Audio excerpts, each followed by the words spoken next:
The red blade had pierced clean through. Qui-Gon Jinn collapsed to the cold metal floor of the Theed power generator, his breath shallow, his vision blurring. Across the chamber, Obi-Wan screamed, trapped behind the laser gate, unable to reach him. Darth Maul circled like a predator, waiting. But Qui-Gon barely noticed. His mind was slipping away, pulled into something far deeper than death. The Force surged around him, vast and overwhelming, dragging him forward through time itself. And then he saw.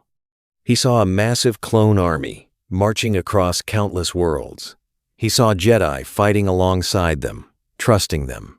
He saw a galaxy consumed by war. He saw Anakin. Not the boy he had found on Tatooine, not the Padawan full of hope and potential. He saw a broken man, encased in black armor, kneeling before a twisted emperor. Darth Vader. The vision shifted. Jedi Masters fell in the temple, cut down by the very clones they had led into battle. Younglings screamed as the dark figure Anakin ignited his lightsaber. Across the galaxy, Jedi were betrayed. Shot in the back by soldiers they called brothers. Order 66, a cold voice commanded. Qui-Gon tried to scream, but no sound came. He saw Yoda fleeing, Obi-Wan in exile. The Jedi Order wiped out in a single, coordinated strike. And at the center of it all stood Chancellor Palpatine, his face twisted with triumph, lightning crackling from his fingertips. The Sith Lord. The vision shattered. Qui-Gon gasped, his eyes snapping open. He was still on the floor of the generator, still dying, but the Force had not abandoned him. A voice echoed through his mind, ancient and boundless. The future is not yet written, Qui-Gon Jinn. You have been chosen. Go back. Save them. How? Qui-Gon whispered, blood on his lips. Trust in the Force. Let go. And return. The world around him dissolved into light. Qui-Gon felt his body lifting, weightless, as time itself bent and twisted. The pain vanished. The darkness faded. And when he opened his eyes again, everything had changed. Qui-Gon's eyes opened. He was lying in a meditation chamber, sunlight streaming through the tall windows. The scent of incense filled the air. He sat up slowly, his hand instinctively reaching for his chest where Maul's blade had pierced him. Nothing. No wound. No pain. He looked down at his hands. They were steady, strong, unmarked by the battle that had killed him. His robes were clean. His lightsaber rested at his side. This isn't possible, he whispered. But the Force hummed around him, confirming what he already knew. He had been sent back, not as a ghost, not as a memory. He was alive again, returned to a time before the fall. Qui-Gon rose and moved to the window. Outside, the sprawling cityscape of Coruscant stretched endlessly, speeders weaving through the skylanes. The Jedi Temple stood proud and untouched. How far back had he gone? He closed his eyes, reaching into the Force, searching for answers. Flashes of memory surfaced dates, events, conversations. The Trade Federation blockade of Naboo had not yet begun. Anakin was still a slave on Tatooine. The Clone Wars were years away. But Palpatine was already here, already scheming. Qui-Gon's fists clenched. He had seen the truth. Chancellor Palpatine, soon to be Supreme Chancellor, was Darth Sidious, the Sith Lord orchestrating the galaxy's destruction.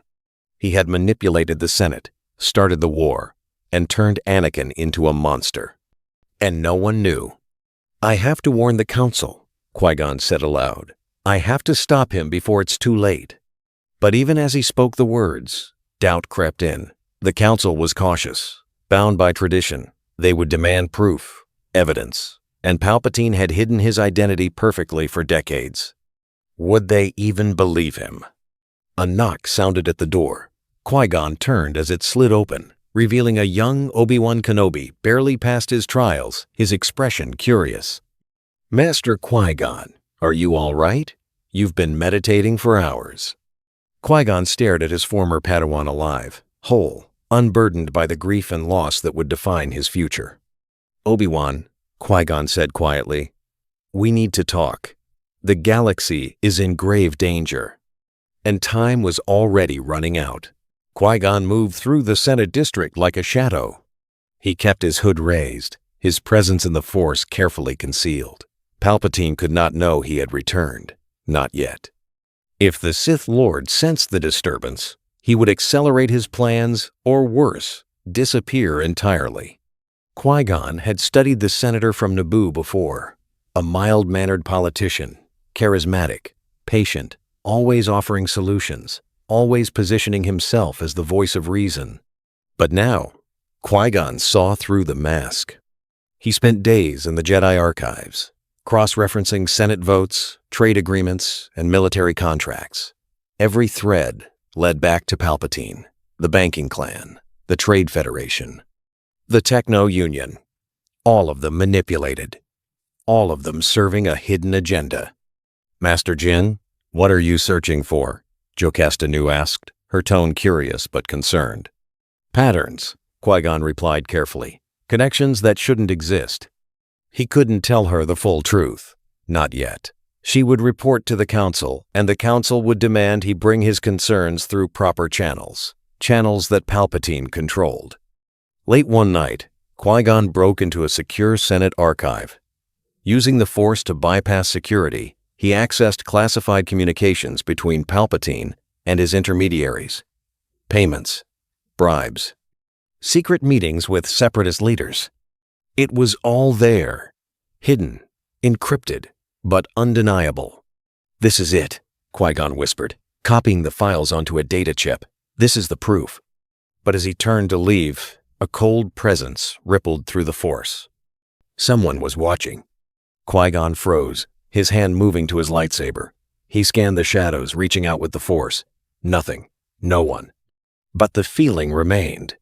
Had Palpatine sensed him, or was it something else? He slipped out of the archive and disappeared into the night. Back at the temple, Qui-Gon sealed the data chip in his quarters, his mind racing. He had evidence now, enough to take to the Council. Enough to expose the Sith. But first, he needed to find Anakin. The boy was still on Tatooine, enslaved, untouched by Palpatine's influence. If Qui-Gon could free him, if he could keep Anakin away from the Senator, the future might still be saved. Tomorrow, he would leave for the Outer Rim, and the race against time would truly begin. The council chamber was silent. Qui-Gon stood in the center of the circle, 12 Jedi Masters staring down at him. He had laid out everything, the vision, the evidence, Palpatine's identity as Darth Sidious. And they did not believe him. "Visions can be misleading, Master Jinn," Mace Windu said, his voice hard. "You claim to have seen the future, but the future is always in motion." "I didn't just see it," Qui-Gon insisted. "I lived it. I died on Naboo. The Force sent me back to prevent what's coming." Yoda's ears drooped, his ancient eyes filled with concern. "Troubled you are? Since this we do, but proof you have not." "I have files, communications, evidence linking Palpatine to the Separatists." "Circumstantial," Windu interrupted. "You broke into Senate archives without authorization. Any evidence obtained illegally will be inadmissible." "This isn't a trial," Qui-Gon's voice rose. "This is the survival of the Jedi Order. If we don't act now, Palpatine will destroy us all." The council exchanged glances. Qui-Gon could feel their doubt, their hesitation. They respected him, but they also thought him reckless, unpredictable. "Investigate Senator Palpatine. We will," Yoda said finally, "but carefully. Patience. We must have." "Patience?" Qui-Gon's fists clenched. "By the time you finish investigating, it will be too late." "That is enough, Master Jinn," Windu said coldly. "The council has made its decision. You are ordered to stand down. Do not approach Palpatine.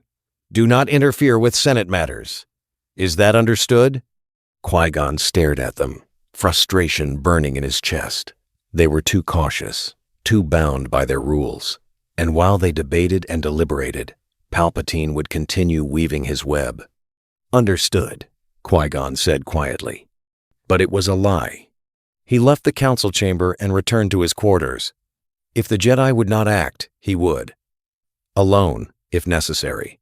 He packed his gear, attached his lightsaber to his belt, and pulled his hood low.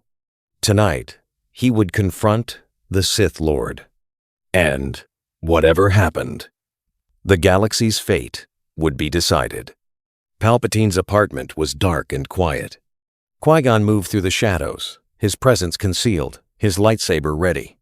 He had bypassed security, slipped past guards, and now stood in the private chambers of the most dangerous man in the galaxy. The senator sat at his desk, reading a datapad, his back turned. "I've been expecting you, Master Jinn," Palpatine said calmly. Qui-Gon froze. The air grew cold, heavy. Palpatine turned slowly, his face calm. But his eyes burned with something ancient and terrible. "You think you're the first Jedi to suspect me?" Palpatine's smile was thin, venomous. "I've played this game for decades, and I always win." "Not this time." Qui-Gon ignited his lightsaber. Palpatine laughed. "You came alone. No council, no backup, just one aging Jedi, clinging to a vision he can't prove. I know what you are, Sidious." The name hung in the air, like a death sentence. Palpatine's smile widened. "Then you know you've already lost." He moved.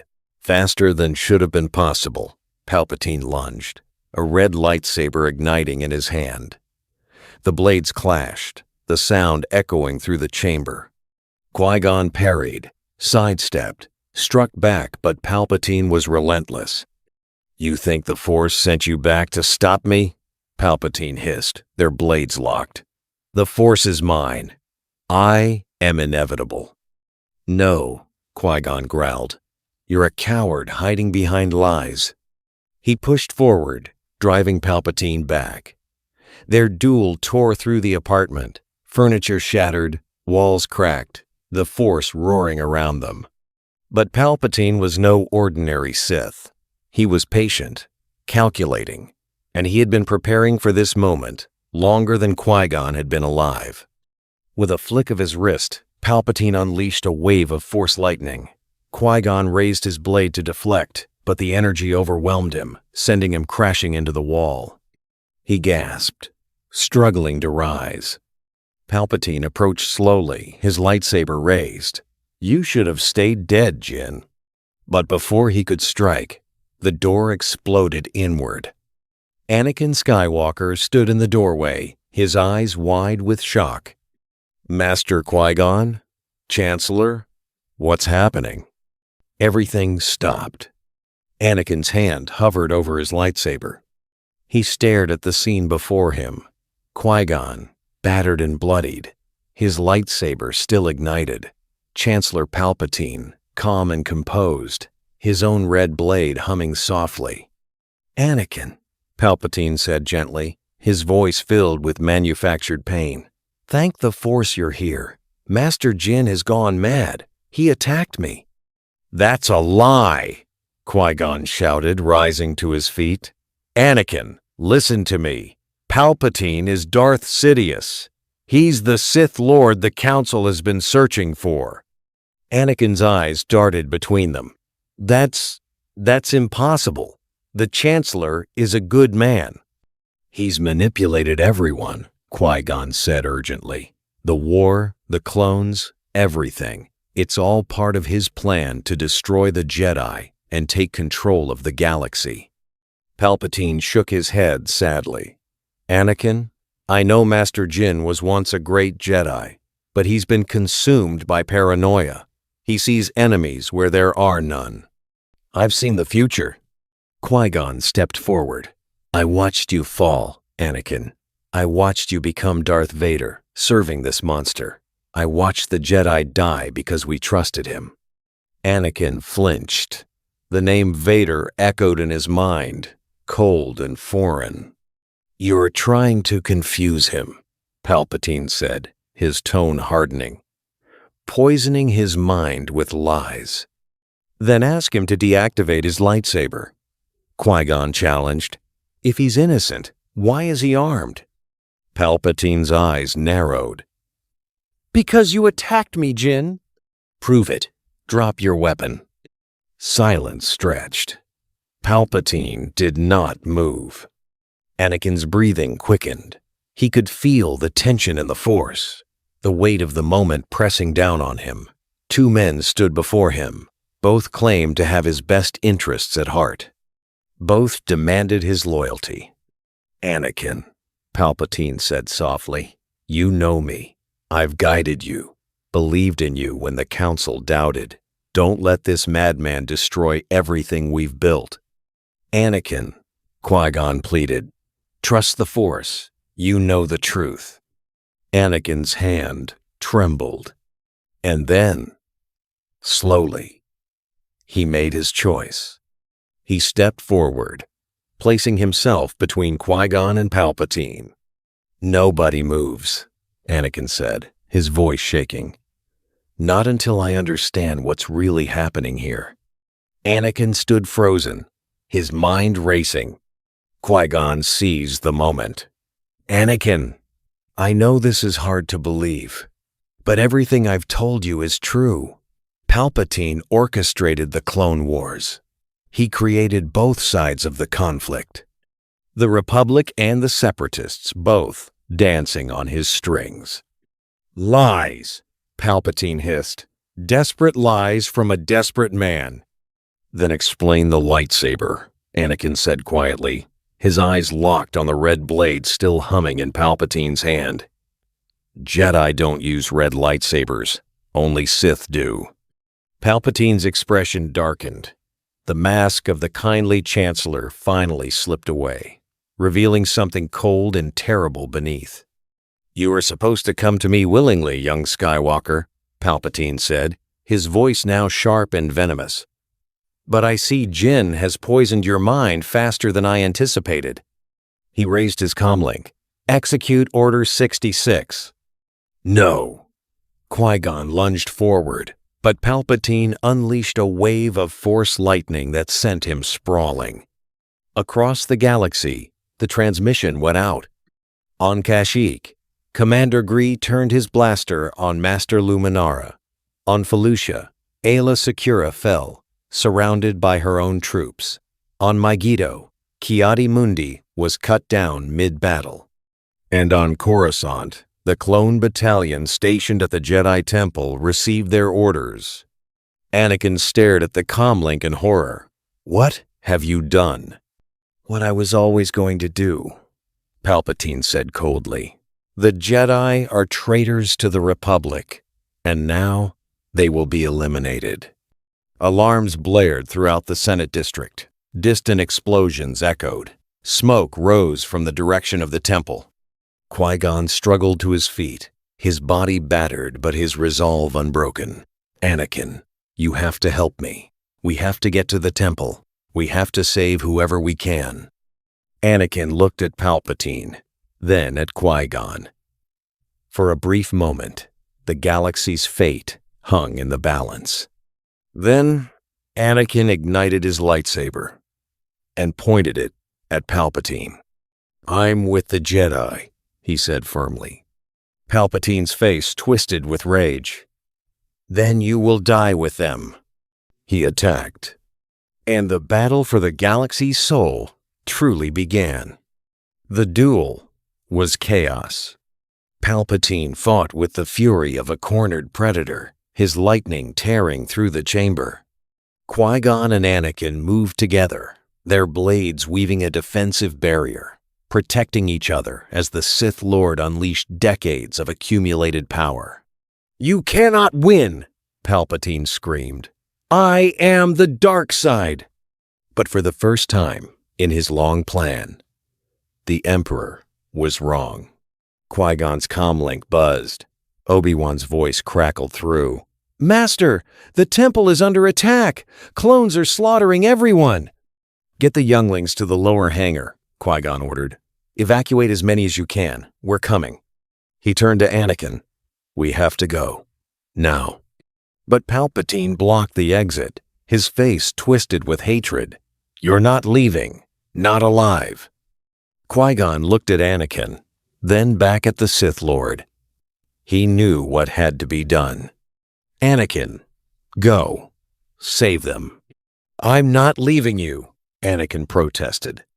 You must. Qui-Gon's voice was calm, final. The Jedi need you. The galaxy needs you. I've already lived my life once. This time, I choose to end it, protecting the future. He pushed Anakin toward the door with the Force. Go. Anakin hesitated for only a moment, tears in his eyes. Then he ran. Qui-Gon turned back to Palpatine, his lightsaber raised one last time. You wanted to know if the Force sent me back to stop you? Qui-Gon said. It did, and I succeeded. He attacked with everything he had left. Years later, the rebellion had grown strong. Anakin Skywalker stood at the head of a new Jedi Order, forged in the fires of Order 66, but not destroyed by it. Obi-Wan, Yoda, Ahsoka, and dozens of others had survived, scattered but unbroken. They had reclaimed the temple, rebuilt their ranks, and now they fought back. Across the holonet, Anakin's message echoed to every corner of the galaxy. The Emperor lied, the Jedi stand, and we will not fall again. In the Force, Qui-Gon Jinn smiled. His sacrifice had changed everything, and hope had been reborn.